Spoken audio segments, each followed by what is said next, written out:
I'm very interested in starting from this issue about hypocrisy, because I think that does go to, in some ways, to the heart of this, which is that you could also present what the government here in America and other allies did as putting its own troops in danger as a way of helping Muslims who were suffering in an oppressive regime. And I recognise it's much more complicated than that. But the fact that we have not convinced people that that was a core, for me, the core part of the motivation for the action is an interesting thing to reflect on in itself. And it's not just in Iraq that we've done that, we've done it in Kosovo, we've done it in Afghanistan. And it's interesting that to look at the difference between actions and consequences here, that you can do all sorts of areas. We're faced with a dilemma between doing the right thing and then thinking about the consequences of those actions. And the danger is that if you act on the basis of consequences, you can give extremists a veto on your actions, because you would say, okay, well, we would do X. If then the reaction to it is, for example, suicide terror, and people then come back to you and say you have caused the suicide terror by getting involved in this, you are in effect giving potentially extremists a veto over any action which you might have thought was right in the first place. And that dilemma between actions and consequences can also be seen in the subject we're discussing today about public opinion, whether here or in other countries, because if people are then arguing that our actions have become recruiting sergeants for terror, again, you can start get yourself in a position where you would never do anything. So I think that there are, I mean, we've met all sorts of flaws about the action in Iraq. Mistakes have been made in many different ways. In my view, it continues, I still think it was the right thing to try to do, but there are lessons that need to be learned, I think, on the one hand about the process, because if people disagree with you about the action, that puts a even greater burden on you in terms of showing that the process for arriving at that decision was the right one.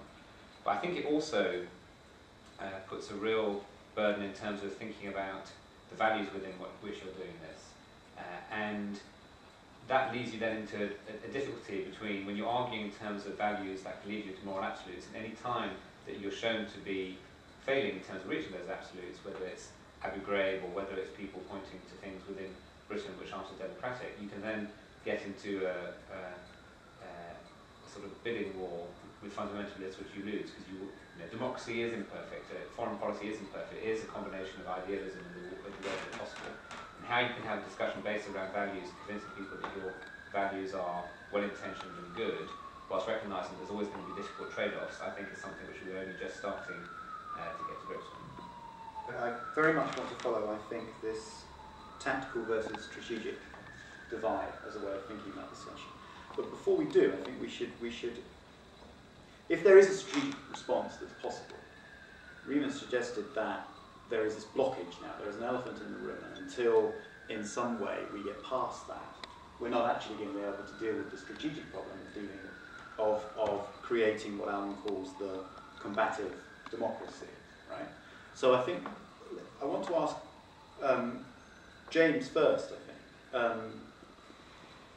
Can we get past, I mean, A, do you think that Iraq is a blockage, that Iraq makes it less likely to have the successful strategic response to terrorism that Imran suggested we need? And if it is, how do we get past it? How do we, if tomorrow, to take this logical conclusion, if tomorrow the government said, apologised or something, would that in some way eliminate this problem? And if it isn't Iraq, then what do you think the major obstacles are to the successful strategic response to the embedded support for terrorism in the British Muslim community? Well, Iraq clearly has generated huge feelings, opposition here and abroad, and those are big issues which you have to recognise need to be addressed. I mean, for me, it would be insincere to apologise for something I think was the right thing to do. So it's more about recognising where there have been failures. And for me, there's two failures. A, although Britain worked very hard for a second resolution, for months and months to get a second resolution, I think keeping that coalition together and demonstrating it through a second resolution would have been preferable. And I think that the reasons for that are partly due to failure on our side, partly I think due to failure on the side of other European nations. You know, together we failed to generate the kind of consensus which we managed to do, for example, over Kosovo, even though in Kosovo there were different sets of views, and there wasn't in the end a resolution supporting that in that case. So, you know, there are all sorts of issues that need to be looked at in terms of Iraq. I suppose the bigger point I would make is we are only just starting this.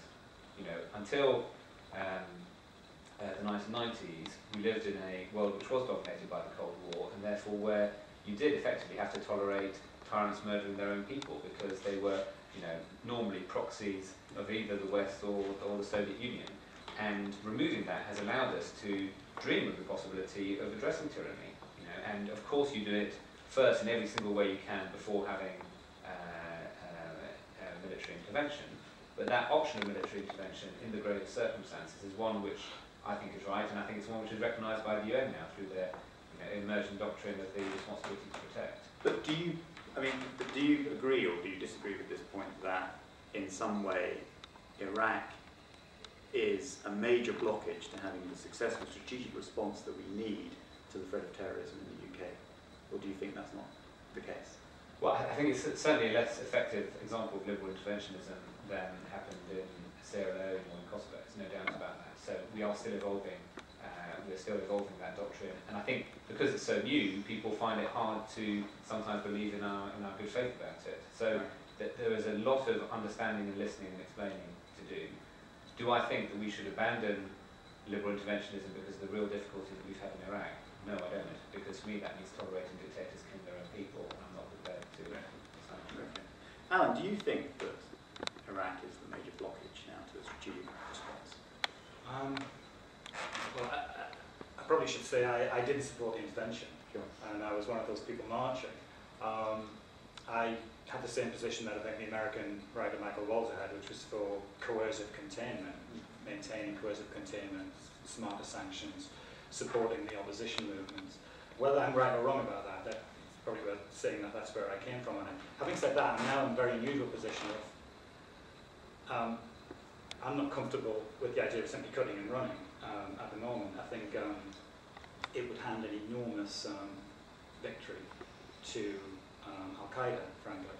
That's probably slightly separate a bit. What I would say on the intervention side of it is this. I think, basically, yes, I think is the answer to your question, because it's undeniable that the disaster that has been Iraq has made it harder to make some of the arguments we want to make, both about humanitarian interventionism and about anti-terrorism. I'm reading a book at the moment called Fiasco by Thomas Franks. By the way, if you thought it was bad, you really do have no idea how bad the so-called planning for this war was, to such an extent that you have to question, you know, we need to think about what instruments are actually likely to achieve successful interventions, and what modalities through which we can successfully intervene and stop mass harm doing to others.